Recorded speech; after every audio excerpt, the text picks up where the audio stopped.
Hello everyone, my name is Shannon and today I wanted to discuss this book here. But Shannon, what is this book? This is called Mysteries of the Unknown, Monsters, Ghosts and UFOs. Originally it is 3 separate books, but this is the combined version and it basically goes through all of these topics. So this was released in, I believe, late 70s, early 80s. From what I can see here, it was first published in 1977. And that's just on Goodreads. It's written by Kerry Miller, Christopher Maynard, and Ted Willing White. It basically discusses those 3 topics here. And if you're interested in cryptids or the unknown, I would highly recommend it. It is more of a children's book, and that is when I first read it, but it's pretty in-depth and really interesting still today.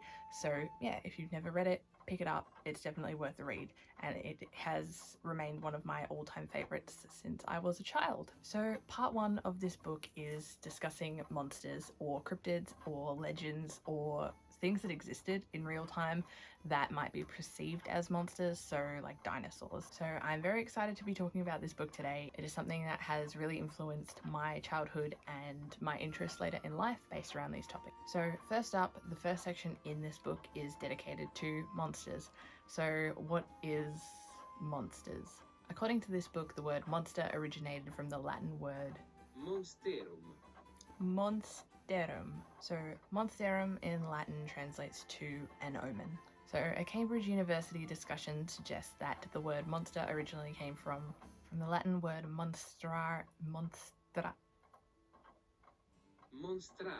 meaning to demonstrate, and monere, which means to warn. Whereas a PBS discussion suggests that it is more similar to the book, where it derives from the French word monstre and has the Latin root of monstrum, which meant evil omen. So the first monster in this book is honestly a bit of a surprising one, and it's the saber-toothed tiger. So yes, we are starting off with a real animal here, and honestly I would say it has a right to be here. If you already know about this animal, I'm not going to be saying anything new, but I will list off a few things I found personally interesting. So the scientific name for saber-toothed tiger is Smilodon fatalis, which according to National Geographic means deadly knife tooth.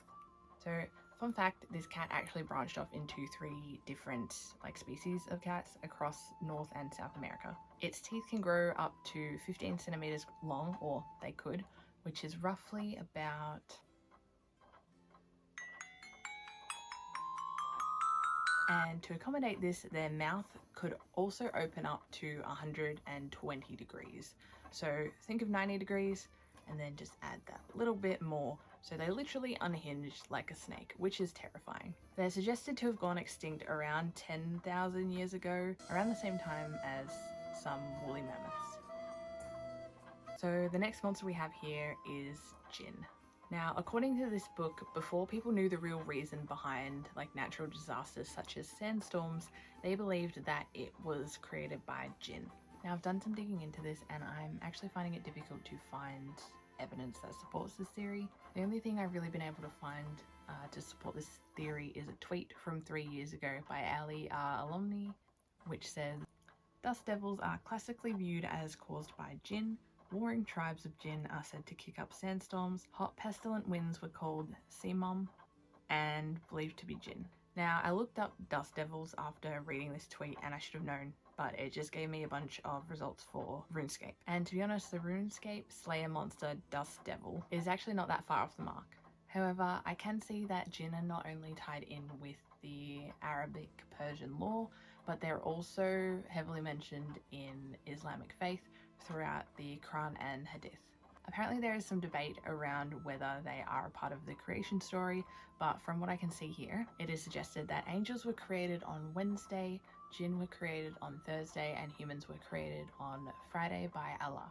According to a medical journal titled Possession and Jinn, published in 2005, it is suggested that Jinn are real creatures that form a world other than mankind, capable of causing physical and mental harm to human beings such as illness and possession. However, it is said that Jinn possession is very rare. So the name Jinn came from the Arabic word Jannah, which means to hide or to be hidden. Jinn have the ability to see humans, but humans cannot see them, similar to angels same dynamic. I would personally suggest they are like shape-shifting ghosts. So they are said to reside in the world between worlds, separate from humans or any other known world. As this is said to be a completely different world, that also means that time also moves completely different here.